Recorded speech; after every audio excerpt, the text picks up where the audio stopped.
Hello mga sakrabs! For today's video, magluluto na naman ako ng kapsa laham. Laham po means karne ng sheep. Ayan, ito po. Dahil maraming bisita today at dito sila magla-lunch, so kapsa po ang gusto kong lutuin sa kanila. So, ito po ang ilalagay ko. Taran! Maraming kamatis, Arabic spices, pinaghalo-halo ko na dito paminta, turmeric at saka dried lemon na giniling ko na.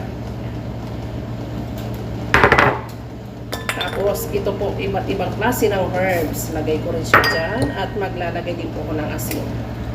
1, 2, 3, 4, 5. At syempre, ito ang sibuyas at saka garlic. Pinagsama-sama ko na siya dyan kasi pinapalukan niya ako palagi.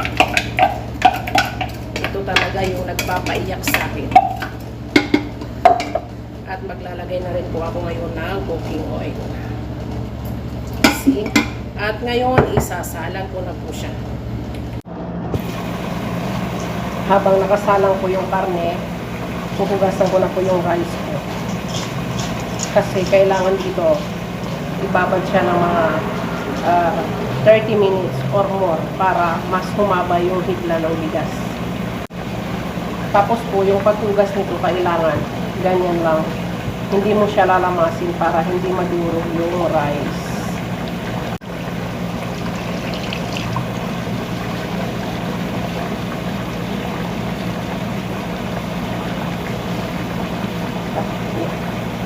Yan, dapat maraming tubig para makatubo siya ng maayos. Pansin nyo, wala na pong kamatis dyan. As in, naluto na po talaga lahat, pati yung spices niya. Durog na kasing durog na ng puso ko. Ayan, lalagyan ko na po siya ngayon ng tubig. So, ngayon, lalagyan ko na siya ng tubig. At isasara ko na siya. Pakukuluin ko lang siya ulit ng mga 15 minutes kasi kanina hindi ko siya sinara. Niluto ko talaga yung kamatis bago ko siya ilak. Ayan. Ayan. Puntahin na lang natin na kumulo ulit. Ililipat ko siya guys dito sa malaking kaldero. Kasi marami yung rice po. Hindi kasi pwede na magdikit-dikit yung rice.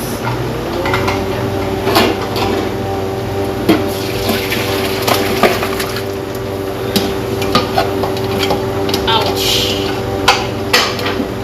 Bali, dito ko lang siya pinalambot. Ngayon, ilalagay ko na yung rice.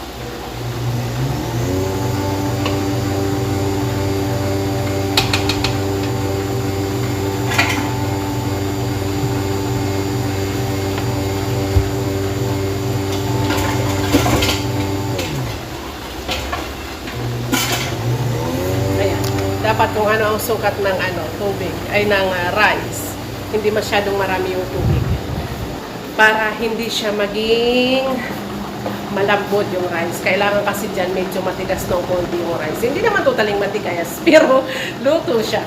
Ano ba? Paano ba i-explain nyo? Ngayon kukuha naman ako ng hot chili. See, crowded yung ref ko. Punong-puno. Tutok na lang. Kasi ilalagay ko to doon sa sa loob ng rice.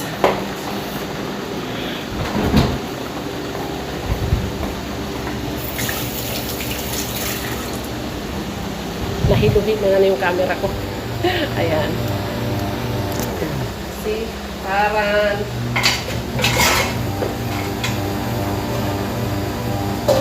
tapos itong dried lemon nakalimutan ko ilagay kanina.